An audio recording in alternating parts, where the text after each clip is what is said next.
Good evening, lovely tubers. White Mexican back again for another Market Watch investments video for you guys tonight.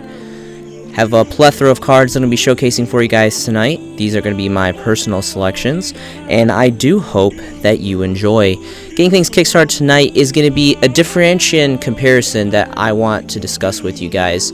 So, as you guys know, my Market Watch channel is pretty heavily influenced by the collector's market, and I know that there is a big branch of the Yu-Gi-Oh community out there that is more on like the competitive play, higher end, kind of in the meta now type cards.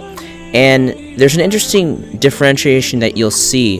A few examples that I have here that I'm going to be using today as far as relative meta cards that are high-end expensive cards is going to be things like Solemn Strike. Obviously this is the OTS Tournament Pack 4, Ultimate Rare, highest rarity, which is going anywhere from, there's some European ones for like 265, 266, and then it looks like the first, there's more European ones here, and then the first English one is about 300 bones, so roughly around 300 bones, give or take, for the first English copies.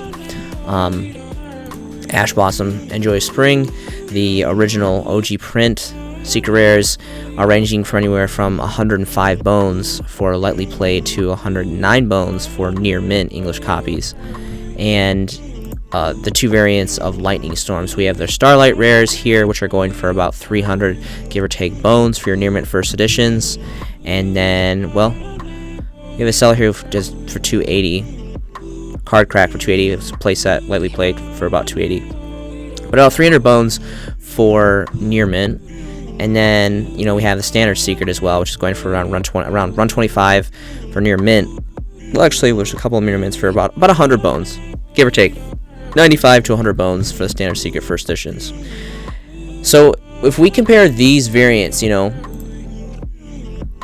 very relatively high-end, very heavily utilized meta cards for the most part, maybe not so much Strike, but more so for Ash Blossom and Lightning Storm. These are relatively necessary cards in this game state, and you compare collector's cards such as the original print Magic Ruler, Blue Eyes Toon Dragon secret rares from Generation 1. English copies are going from anywhere from 95 bones for lightly played all the way to about 500 bones for this Deutsch European version here, and then 500 plus for the English prints. For lightly played goes to 526. So insanely expensive. Could you imagine spending over $100,000 for one single card? And that begs the question of the big differentiation between these heavy hitter meta cards, and it's like, what do you invest in? Do you invest in heavy hitters, high rarity meta cards that are actually relatively more affordable to a certain extent? If we look at these, even like say like a first edition Starlight Rare, Lightning Storm, which is 300 bones, compared to a $500 plus lightly played first edition original print secret rare Blue Eyes Toon Dragon, or even something like an original Generation 1 Star Deck Generation 1 Kaiba Blue Eyes Ultra Rares, which are going for a starting market price for English prints is 500 bones. Of course, you have these other little less desirable prints, which are very, very difficult to sell, honestly. Really, it's all about English for these older Generation 1 cards, in my personal opinion. And 500 bones here, we see our first English copies for 500 bones for lightly played first editions, and then 2 pages of availability. And if you want near mint, it goes to almost $1,000, 900 bones for this 2-stack here for near mint first editions. So incredible value in these, and that's just kind of what I wanted to discuss with you guys. Like, what is your preference? Like, let me know. Like, if are you guys more like me, and you guys like to actually drop big coin, heavy coin on these heavy hitters of Generation 1 era and collector stuff and old stuff? Are you more so like to drop your heavier coin on these higher end kind of current competitive cards? So just let me know, just what food for thought. Alright, the next card that I have for you guys is going to be Majesty's Fiend. This is the original secret rare variant out of Primal Origin. This is a really good card, great artwork, high rarity of secret rare. And we're going to look at some market values here. So starting market price is going to be for lightly played 6 bones. And then if you want near mint, it's going to be around 9 bones. Let's go ahead and look at some bulk pricing. If you want bulk pricing, it's going up to a little bit phantom over 10 bones for near mint first edition copies, and there's quite a few, about a page of bulk pricing. Really great card. Obviously there's other variants. That's the best being the original highest rarity. If you want to go super affordable, you have the 2015 Mega Tin Super Rare Tin promos, which are still very much super rare, and again, for playability purposes, that is not a bad buy. These don't exist, just don't even pay attention to these because they're not real cardboard. Next is going to be Vanities Fiend. Vanities Fiend is probably, out of all of the Vanity cards here, Ruler and Fiend and Majesty, this is probably the hottest one. This one's kind of, for the most part, the easiest to whip out, and it does some pretty severe damage. It really limits the board a lot, so I think this is the most popular one. The question is, do you want the OTS Tournament Pack reprint? This is very much a reprint because the original variant out of Cyberduck Impact came Ultimate. Me personally, I would want this original one from the booster pack because it's the first Ultimate rare variant. They do look quite different. This one's a little bit lighter. Let's go ahead and take a look at the OTS Pack 1. Now, keep in mind, this is OTS Pack 1, so this still is very, very old, has really great history merit, being the very first OTS Pack series. And starting market price for this is going to be around 56-ish for lightly played and around 57, 58 for near mints. Let's go ahead and see if there's bulk prices for this variant. And if you want European Deutsch German, they're going to be about 60 bones. And the English copies are going to be around 62 for a 4. So personally, I wouldn't go for this one, though, because it's relatively about the same price to go for the originals. And the originals are a lot older. Lightly played first edition is 47 bones. And there's a fat 4-stack here, so that's pretty incredible. And then if you want near mint, let's just go ahead and take this off. Near mints are going to be, significantly more money for 74. There's a stack of 2 here for 74. Just out of curiosity, we're going to go ahead and check bulk prices. I know there is this 4-stack for the lightly playeds, which is very nice. I honestly think for what this card does, if you guys don't know what this card does, it just completely locks out special summoning. Really great artwork, an insanely old set. I wasn't playing the game during this set, so I'm not really sure much about this set, but in just an amazing rarity of Ultimate Rare, so a really, really great card in general. There's also Vanities Ruler. This is probably, out of the 3 of them, the least favorite. No one really plays this because it's 2 tributes, but you have to keep in mind, it is a light fairy, and there is a lot of cards that you can slap out with 1 tribute. There's cards that, I think like Kaiser Seahorse, and there's another specific fairy one. There's plenty of options to get this out in 1 tribute. There's plenty of resources. Artwork is kind of silly. This kind of looks like a cracked out elf. Kind of creeps me out, but it's still a thing. It's still an old school Ultimate Rare from this old set, and it's still got a powerful effect, even though it's a little bit more challenging to bust out compared to 1 tribute on Vanities and Majesties. Personal preference, really. I mean, to a certain extent. We're going to go ahead and look at prices for this. This is an English print, so a great card. These Ultimate Rares from this era of the game, just Ultimate Rares from booster core sets. I really miss getting Ultimate Rares from booster core sets because they just looked magnificent. I really, really hope Konami brings back the Ultimate Rares to main core booster sets because they seem to just have a better quality than them personally. They came out just crisper in my opinion. Lightly played first edition is going to be around 26 bones. And then if you want near mint, it's going to be about 36. And let's go ahead and check bulk prices. For some reason, I can't do bulk prices for 3 stacks. I have to do 4 or more. And there is 1 stack of 6 here for about 70 bones for near mint first edition. So that's going to be the Ruler. Next is going to be Vanity's Emptiness. So ban list is relatively around the corner. We don't really know specifically when. It could be tomorrow. It could be the day after that. It could be a month after that. Who really knows? But it's coming, and it goes without saying that this card, just like Maxi, is on everyone's radar. This has just, again, basically a Vanities Fiend in basically a trap form, continuous trap form. And everyone talks about the secret rare variants, maybe even the first edition common variants, I think from Star Strike Blast or Absolute Star Strike Blast. I can't remember. I'll check it out in a little bit. But no one talks about these. No one talks about these super rares. And Secret Force was a really great set. If this is the original Necros set, the Necros stuff came out secret rare and it looked really juicy and great. And it was a fanboy favorite deck. And anyway, the thing with this card is it's very affordable. It's like roughly around a bone, 2 bones, pretty much all across the board, even for near mint copies. But what you'll notice is when you get to the stacks, that's when it starts to increase. The first stack bulk pricing of 2 playsets is almost 4 bones, around 345 for New Mint First Edition. There is a stack of 10 here, those are 4 bones. So that's what you'll notice. You have to keep in mind when you're trying to buy in bulk prices, the price is going to significantly increase depending on the demand on the market. So I think this is the ideal print to go for personally because it is still very much super rare. It's still hollow foil. I think it looks fine.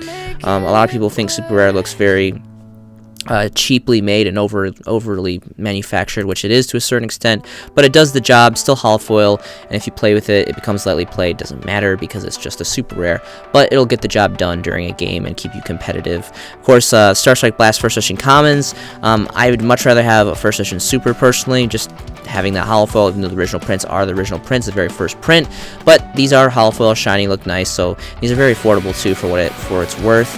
And then, of course, we have this Legendary Collection 5D Secret Rares, which is kind of always on people's minds. This and just like, I think Maxi Ultimate Rare is a little too expensive, well, a lot too expensive for majority of players. So people kind of bank more specifically at the collector's market. Like me personally, I'm always watching the first edition secret prints from Storm of Ragnarok personally. And you know, this is the highest rarity for Vanities Fiend as the secret rare variant, so people are always kind of trying to scoop these up as well. This is some OCG garbage here, and then there is about 14 bones for this lightly played first edition here. And then if you want near mint copies, it's going to be, and this is kind of silly because this is all for playability purposes. Like, no one's really going to collect this card like near mint first edition for collectability and maybe for like history merit, but this is more like, no, you want this card in first edition, you want a highest rarity of secret rare for playability purposes. I would personally play the super rare. I have plenty of the super rare myself. I have secret rare first editions too, but those are for sell value for when this card gets released off the list. So near mints are going to be 20 bones plus, so an instant significant increase for that differentiation between near mint and lightly played. We're going to go ahead and take a look at bulk prices, and it looks like there's only two stacks of bulk prices. And look at this, you can get a playset of near mint first edition for 26 bones, and then after that, Dabbers apparently is selling them for 34, almost 3,500 bones. 3,500 bones for a secret rare Vanities Fiend. Interesting. Very, very ambitious pricing on that one. Alright, next is going to be Duelist Pack Kaiba. So one thing that's very interesting about Duelist Pack Kaiba and Duelist Pack Yugi is that Duelist Pack Yugi did not get any ultimate rares. They only got supers and ultra rares. And this was a pretty trashy set. I mean, maybe a first edition Mirror Force, that's a signature Yugi card, the first edition Polymerizations, the Dark Sorcerer of Dark Magic, which I'm about to go over.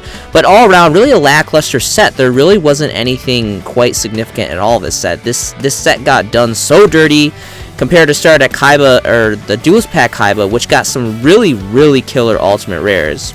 So we're going to go ahead and pop back. One specifically, again, seeing that it is pre-ban list season here. Cyber Jar.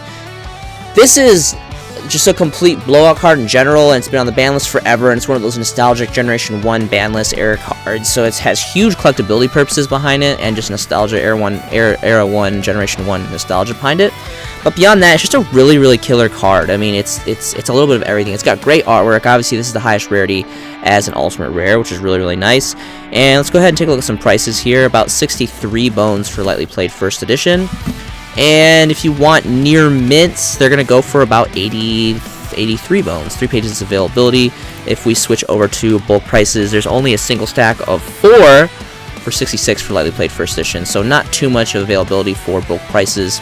Ideally, this would be the target card that I would go for, obviously besides Chaos Emperor Dragon, which is another really great ultimate rare of the set, and of course Infamous Pot of Greed, probably the most infamous ban magic card of all time. But like, look at these. You have Pot of Greed, you have Chaos Emperor Dragon, you have Cyber Dragon, you have Ring of Destruction, you have Crush Card Virus, all an amazing, magnificent rarity of ultimate rare. We have super rare original artwork Blue Eyes.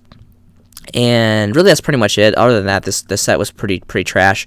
But we have pretty 4 or 5 blockbuster ultimate rares and original super great artwork Blue Eyes. So this completely just blew Duelist Pack Yugi out of the water. Personally, for anime characters, I've always been more of a Yugi fan than Kaiba fan. But when it comes to like the Kaiba cards, like Blue Eyes, like I've always liked Blue Eyes more than Dark Magician. So again, so one of the more significant cards that I think personally for starter deck or for Duelist Pack Yugi is going to be the Sorcerer of Dark Magic. More specifically because this is the only hollow foil variant. I think there's 2 other variants, and these other ones are common, so I mean, they're like peasant rarity, so no one's going to really want them. It is only super rare, but it is Duelist Pack Yuki, which brings some great history merit to it, personally, in my opinion. So we're going to go ahead and take a look at some market price values for this. And this has some pretty cool effect. I mean, it's a little bit more difficult to slide out. A great artwork. I love this dark black armor. It looks very, very sinister.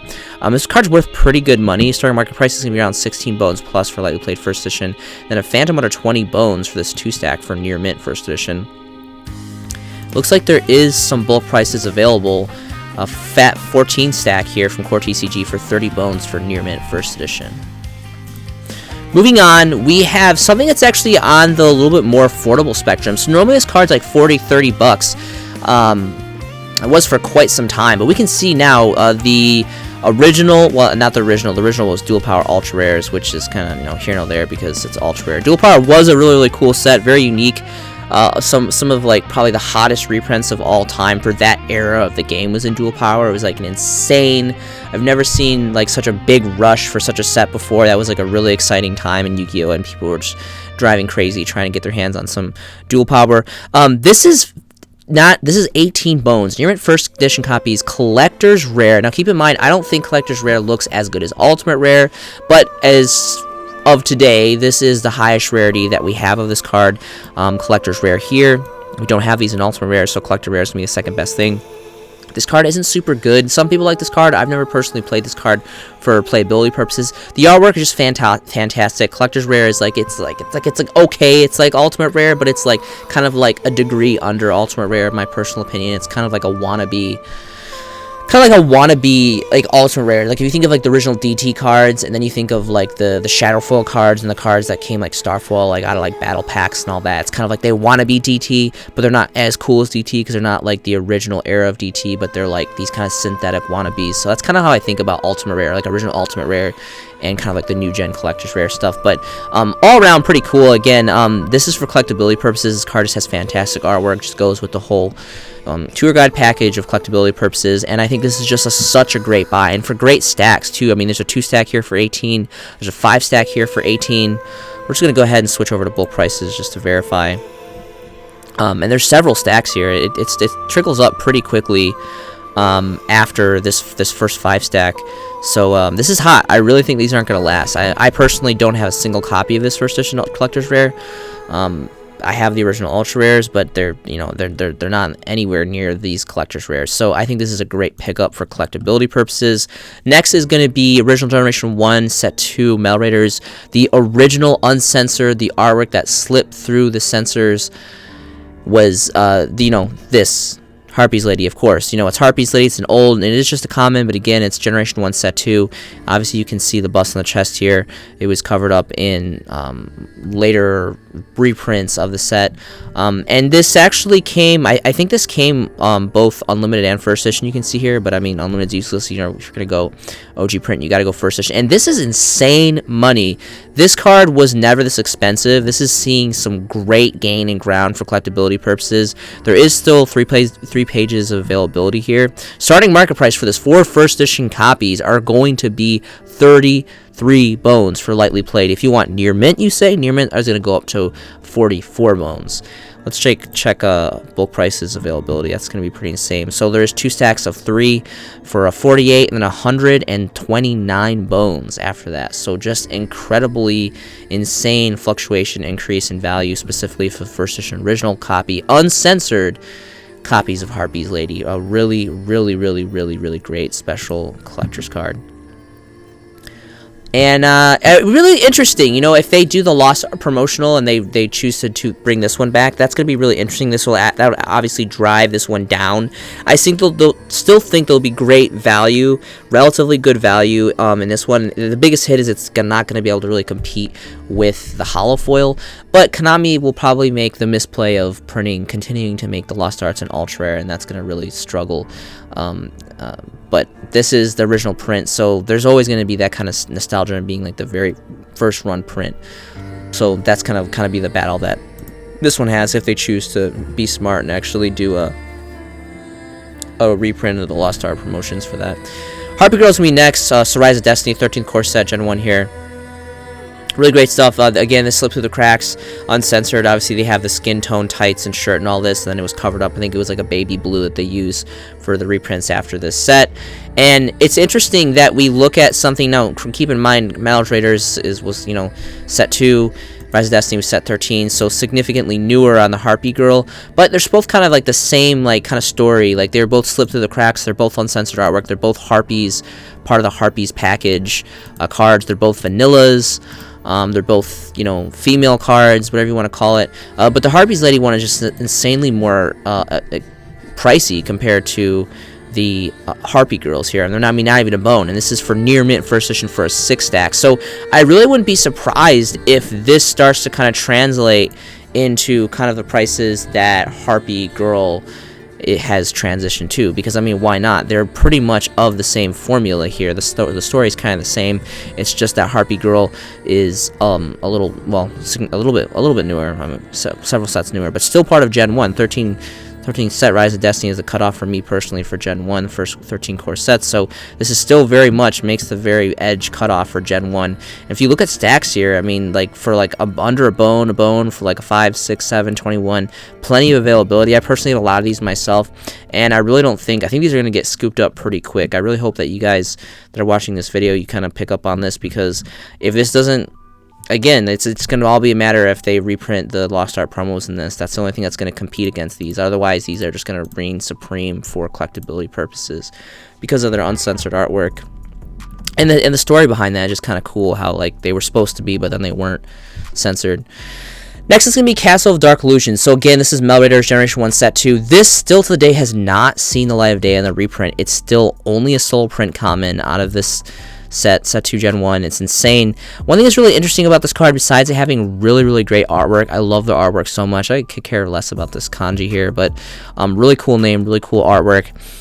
The attack and defense is 920 and 1930, which is really cool. I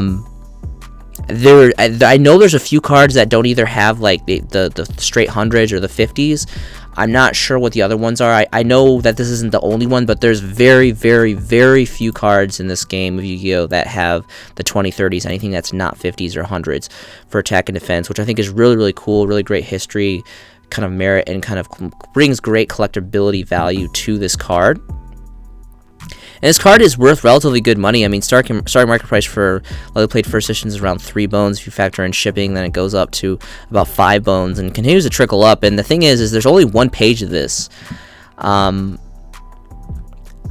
again, it's a solo print, and it's insanely old. Like, we're talking about Gen 1 Set 2, ladies and gentlemen. So, kind of food for thought. Pretty cool. Next is going to be Scrubbed Raid. So I've been meaning to showcase this card for quite some time now, and I've been forgetting, and I finally remembered. I actually ran into this game in a duel. I was playing some games online, and someone whipped this out of me, and I actually ended up losing because of this. I ended up being like decking out. I was playing anti-meta, and I couldn't get around this card because this is basically like an endless Wabaku, but even like kind of better to a certain extent. Because if you want to send cards to your graveyard to off-spark secondary effects, this is pretty insane, and it's like any card. It can be a magic trap, monster, whatever it may be, and it just completely locks down the battle phase. The battle phase just completely gets closed down. So I think that's pretty incredible. Another thing that's really interesting about this card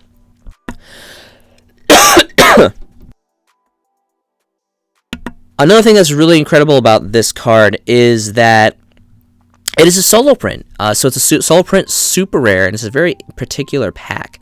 Duelist Pack 9 Yusei, Yusei 2. I guess there is more than one Yusei pack. Again, this was kind of like right as I was getting back in, a little bit like maybe before I was getting back in 2011 era or so. And there's this one. I mean, there's only 5 sales, but you know, someone's got to start somewhere.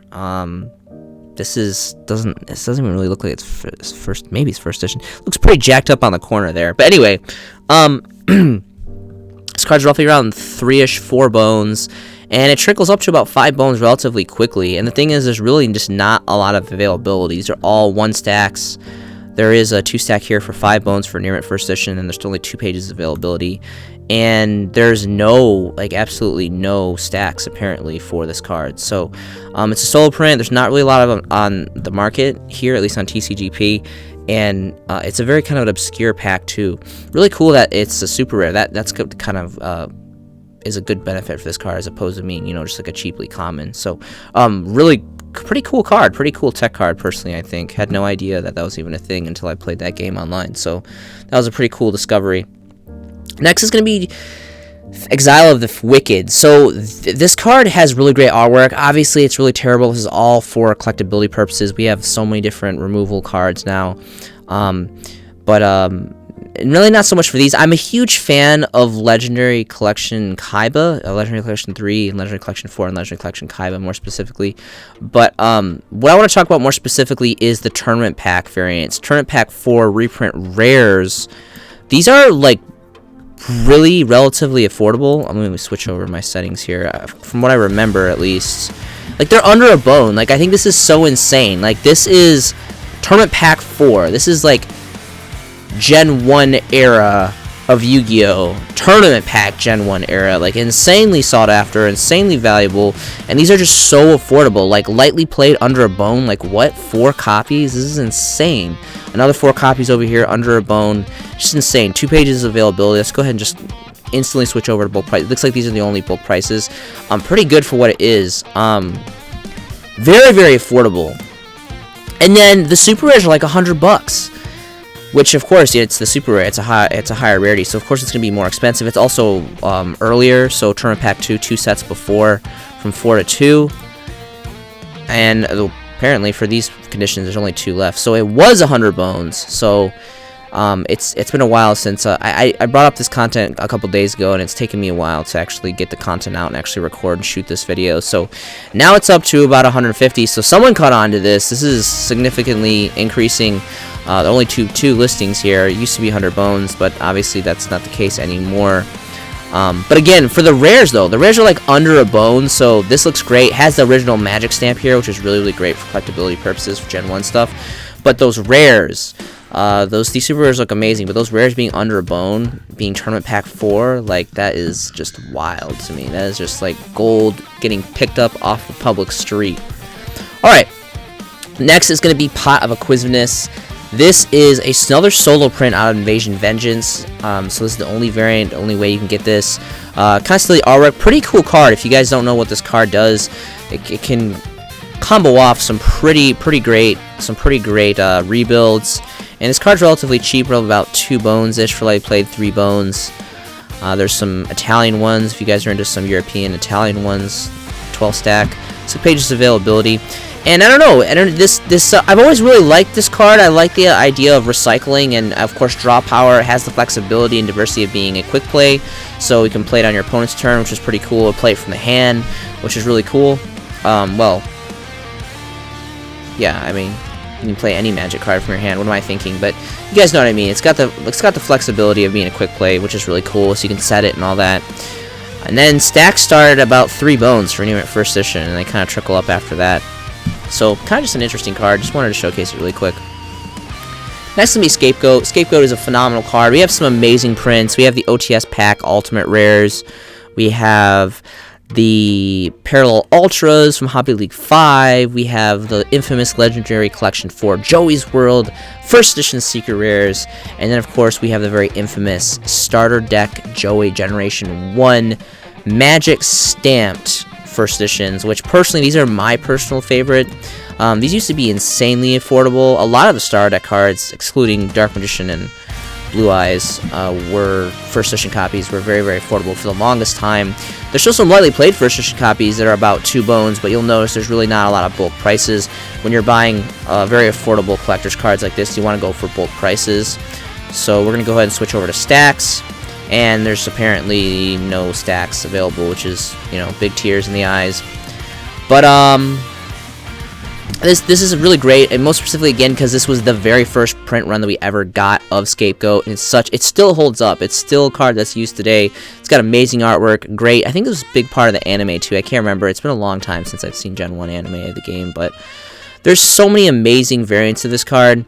I really wanted to showcase that one really quick, but if you guys are curious, check out the First Edition Secrets or the Hobby League 5 Parallel Ultras, which are really, really nice. And then if you're really feeling fancy, you can go and check out the Ultimate Rares from OTS Pack 8. Alright, next is going to be Hand Destruction. So this only has commons and then this one rare from Duelist Pack 7. I think this card totally deserves a secret rare update, or at least a super rare.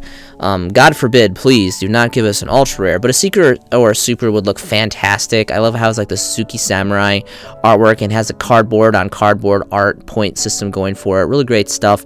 I think this card is so beneficial to so many like cards, deck builds that want to drop in the grave, and it again has the flexibility, diversity of being quick play, so you can set it, you know, throw it down, whatever you want to do. It's really, really great.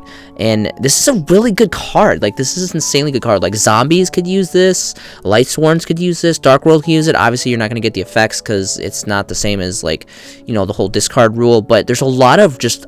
this can be thrown in a lot of decks. And it's great draw power. And again, if you can use it in a way where you can off-spot sub effects in the graveyard, it's a fantastic card. I really don't know why a lot of people don't use this card. And I also don't know why it doesn't have a hollow foil. This is the highest rarity as a rare, so it's kind of sad. Really affordable. Well, relatively affordable here. I guess there's no stacks available. Only 2 pages. These are all one-ofs. They're about a bone for lightly played and around 2-ish plus for near mint. So kind of sad there's not really a lot to bulk prices. But Hand Destruction, ladies and gentlemen. Can we get a secret rare reprint already? Alright, Card Destruction is going to be next. Again, this card has just fantastic artwork. It has the amazing Generation 1 collectability, like Gen 1 era Yu-Gi-Oh! Allure behind it. It's got that cardboard on cardboard artwork, just looking really, really great. And we have some just amazing rarities, like the Legendary Collection 3 Yu-Gi's we'll talk about all the time. You know it's good stuff. You gotta check it out. Secret Rare First Editions exclusively, even the OTS Tournament Pack super rares if you want, but really more specifically that's going to be a joke compared to the original Generation 1 starter deck Yu-Gi super rare magic stamped variants here. And for the longest time this card was banned. You could not play this card. It came off the list not too long ago. I think maybe it was like 2 years ago or so. I can't remember. It wasn't too long ago that this came off the list. And for the longest time, it was locked away. Like, we had it, and then Dark Worlds came out. And I think Dark Worlds was one of the reasons why this card got banned, if I'm not mistaken. And this is going up. This has been going up for quite some time now. Here we see first edition near mint copies for about 15 bones for a 1 stack, and then about 16, and then about 20, and then again 20. And these are all 1 stacks, 1 page, 1 stack. So first edition copies, lightly played near mint, original magic stamp are just pretty much being eradicated out of the market. And this is, again, like my favorite rarity, just like Scapegoat and Star Deck Joey, the original print. You gotta go OG goodness. But if not, definitely check out the first edition secrets. And I mean, if you want an affordable one, Holofoil OTS Pack 9. Again, I would really try hard to get the first edition original magic stamps because they're just insane. I have plenty myself. I really, really like them a lot. But then again, if you're not going to be able to get this, the secret first editions are going to be ideal. Alright, next is going to be Spell of Pain. So this is another card that I discovered. I had no idea about this card. I was kind of just scrolling around looking for some pretty killer DT content to showcase. And Dual Terminal 3 manufactured Spell of Pain. Really cool name. Kind of interesting artwork here. Don't really know what's going on. He's like casting some lightning and this guy's like losing his soul or something. Tell me what you guys think. This is what it does. It's pretty flexible. I mean, you can pretty much stop any kind of damage. Effect damage, that is. It is, again, of course, quick play, so some great kind of utility, versatility on that. And this card is relatively affordable, but there's not a lot of availability. You know, it's pretty much a bone across the board, lightly played near mint. Alike, there is a fat stack of 10 here for about, you know, little phantom over a bone, but that's pretty much it. That's really the only bulk pricing. After that, it's gone. There's only 1 page availability, so this card is quickly running out of the market. This is really the only variant. I think there's a couple commons. And the original is actually from Raging Battle. That's interesting. I didn't know that this was actually came out of original core set, but The DT by far, maybe first edition rares, I guess, if this gets like really big, if something comes out and this is like a huge thing. This is kind of a luck card. You need to have it at the right time, and it needs to be in a game state where people are really doing like a lot of heavy hitters with effect damage, which is kind of nor here than there. It kind of hit or miss. But DT definitely by far is going to be the best rarity in my personal opinion. Next is going to be Dark Worlds. I love Dark Worlds. Dark Worlds is one of my favorite deck type, archetypes, deck builds, whatever you want to call it, of all time. I'm such a huge fan of Dark Worlds, and Snow is such a baddie. Look at her, she's a total babe. Amazing artwork, high rarity secret rare, infamous legendary collection for Yugi's World, and Dark Worlds are just insane.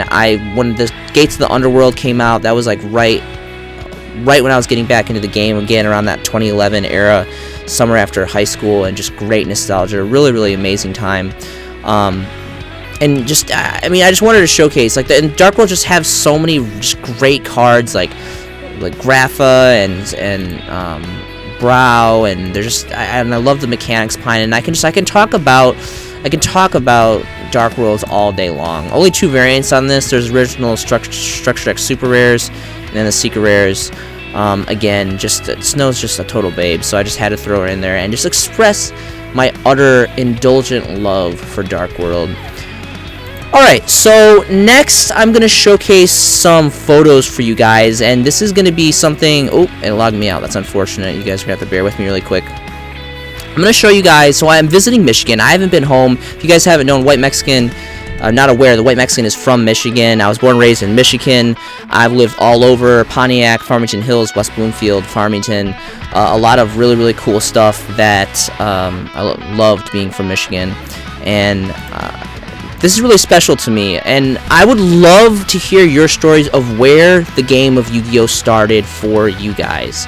For me, it started in Farmington Hills at this apartment complex called Indian Creek.